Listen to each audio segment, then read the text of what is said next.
Assalamualaikum and welcome back. Okay, students, today we are going to discuss chapter number 2, Average Atomic Mass. मैंने आपको अपनी previous video में बताया था कि मैथ स्पेक्ट्रोमेट्री के थ्रू हमारे पास एक मैथ स्पेक्ट्रम आता है जिसको हम क्या कहते हैं, इस वाले ग्राफ को math spectrum and this graph.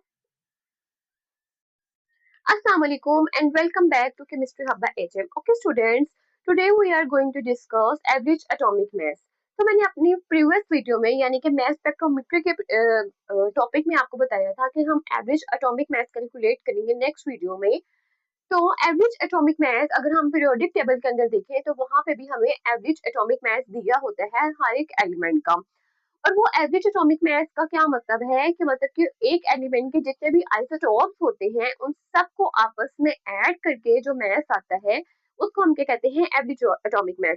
यानी कि क्लोरीन के कितने हैं, 2 आइसोटॉप्स हैं, तो इसके कितने हैं, 2 आइसोटॉप्स हैं क्लोरीन के, दैट इज 35 एंड 37, 35 एंड 37। तो इन दोनों का जो मैथ कैलकुलेट करते हैं तो हमारे पास एक सिंगल मैथ आता है, उसको हम क्या कहते हैं कि ये क्या है, ये एवरेज एटॉमिक मैथ है। यानी कि अगर हम हाइड्रोजन का देखते हैं तो हाइड्रोजन के हमारे पास 3 आइसोटॉप्स होते हैं, हाइड्रोजन 1, हाइड्रोजन 2, हाइड्रोजन 3। तो इन तीनों के 3 आइसोटॉप्स का मैथ कैलकुलेट करके हमारे पास एक मैथ आता है, उसको हम क्या कहते हैं कि ये क्या है, एवरेज एटॉमिक मैथ है इसका। ठीक है, एवरेज एटॉमिक मैथ है।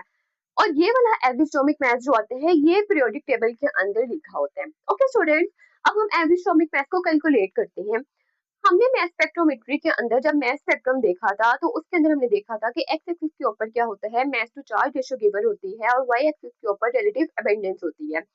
तो एक्स एक्सिस के ऊपर मास टू चार्ज रेशियो मैंने आपको ये भी बताया था कि हम इसको यूज करते हुए एवरेज एटॉमिक मास कैलकुलेट करते हैं। तो इसका फॉर्मूला क्या है कि mass number multiply by relative abundance of that isotope plus mass number and the relative abundance of the other isotope. इसको हमने प्लस करके देन हमने क्या करना है, सॉरी यहाँ पे क्या होगा, मल्टीप्लाई, देन हमने क्या करना है, 100 से डिवाइड कर देना है। ओके स्टूडेंट्स, तो जब हम 100 से डिवाइड कर देंगे तो हमारे पास क्या होगा कि उसका जो स्पेसिफिक हमारे पास एक एलिमेंट होता है उसके डिफरेंट आइसोटोप्स का मास नंबर और रिलेटिव अबंडेंस मल्टीप्लाई करते हैं एंड देन 100 से डिवाइड करके हमारे पास क्या आता है, एवरेज एटॉमिक मास आ जाता है। जैसे कि ये आपकी बुक के अंदर एक ग्राफ गिवन है that is of chlorine atom. अब आपको पता है ये किसका है, ये क्लोरीन का है। ठीक है, अब आपको पता है कि क्लोरीन के 2 आइसोटोप्स होते हैं, एक 35 और एक chlorine 37। So 35 is the mass in this formula and 75.76 is the relative abundance। जब हम इसको कैलकुलेट करते हैं तो इस फॉर्मूला के अंदर अप्लाई करते हैं तो मैथ नंबर क्या है, क्लोरीन 35 वाले आइसोटोप का 35, उसको हम मल्टीप्लाई कर देते हैं उसकी रिलेटिव अबंडेंस से, दैट इज 75.76। ओके, फिर हमने ऐड करना है क्लोरीन के सेकंड आइसोटोप को, that is 37 plus sorry multiply, इसके अंदर हमने ऐड मल्टीप्लाई करना है इसकी 37 वाले के रिलेटिव अबंडेंस को, that is 24.24 and then we will divided by 100। जब हम इसको 100 के ऊपर डिवाइड करते हैं तो इसका रिलेटिव अबंडेंस जो है वो आ जाती है, that is 35.48, 35.48 AMU। Okay students, तो जब हम उसके अंदर देखते हैं, पीरियोडिक टेबल के अंदर देखते हैं तो जहाँ पे क्लोरीन एटम लिखा हुआ है, क्लोरीन के पास जिसका एवरेज एटॉमिक मास 35.48 लिखा हुआ है, इसका मतलब ये है कि जो क्लोरीन के दोनों आइसोटोप्स हैं इनको कैलकुलेट करके जो एवरेज एक नंबर आया है वो हम कहते हैं कि इसका क्लोरीन का एवरेज एटॉमिक मास है। यानी कि क्लोरीन के जितने भी आइसोटोप्स हैं ये उनका क्या है, एवरेज एटॉमिक मास है। यानी कि उनके सारे आइसोटोप्स को आपस में कंबाइन करके आपस में कैलकुलेट करके एक नंबर आया। ओके स्टूडेंट्स, देन हमारे पास है कॉन्सेप्ट असेसमेंट 2.7। इसके अंदर आपसे पूछा गया है कि मैग्नीशियम का जो एटम है उसको दिया गया है और उसकी 3 पीक्स बताई गई हैं, that is 24, here is 24, 25 and 26। Okay, तो जो 24 वाला मैग्नीशियम का आइसोटोप है, मैग्नीशियम, तो मैग्नीशियम का जो 24 वाला आइसोटोप है उसकी जो रिलेटिव अबंडेंस है दैट इज 79%।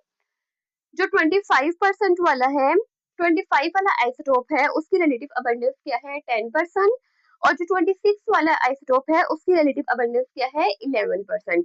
यानी कि यहाँ से हमें ये पता चला इस स्पेक्ट्रम से, मैथ स्पेक्ट्रोमेट्री के इस स्पेक्ट्रम से हमें ये पता चला कि जो मैग्नीशियम है इसके 3 आइसोटोप एग्जिस्ट करते हैं in nature, that is magnesium 24, magnesium 25 and magnesium 26। उनका मैथ नंबर ये है। और जो 24 है वो एग्जिस्ट करता है 79%, जो 25 है वो 10% और जो 26 है वो 11%। तो जब हम इसका एवरेज एटॉमिक मास कैलकुलेट करेंगे तो हम क्या करते हैं, हम वही वाला फॉर्मूला अप्लाई करेंगे, 24 मल्टीप्लाई बाय 79%। इसी तरह जो सेकंड इसका आइसोटोप है 25 और उसकी रिलेटिव अबंडेंस सिर्फ और सिर्फ 10% है, और जो थर्ड आइसोटोप है वो क्या है 26 और उसकी रिलेटिव अबंडेंस कितनी है, only 11%। Okay, then we will divided by 100। जब हम इसको सब कैलकुलेट करते हैं और 100 से डिवाइड करते हैं तो इसका आंसर आता है 24.32 AMU। AMU is the unit of the average atomic mass। जब हम पीरियोडिक टेबल में मैग्नीशियम देखते हैं तो जहाँ पे मैग्नीशियम का एलिमेंट लिखा होता है पीरियोडिक टेबल में, वहाँ पे 24.32 जो एवरेज एटॉमिक मास लिखा होता है, दैट मीन्स कि ये एवरेज एटॉमिक मास है मैग्नीशियम का, यानी कि ये मैग्नीशियम के 3 आइसोटॉप्स को आपस में कंबाइन करके उनको 100 से डिवाइड करके जो आंसर आया है वो 24 है। यानी कि मैग्नीशियम के तीनों आइसोटॉप्स को कैलकुलेट करने के बाद एवरेज एटॉमिक मास निकला है, इसलिए हम इसको क्या करते हैं, जो एक सेंट्रल वैल्यू आती है उसको पीरियोडिक टेबल के अंदर लिखते हैं।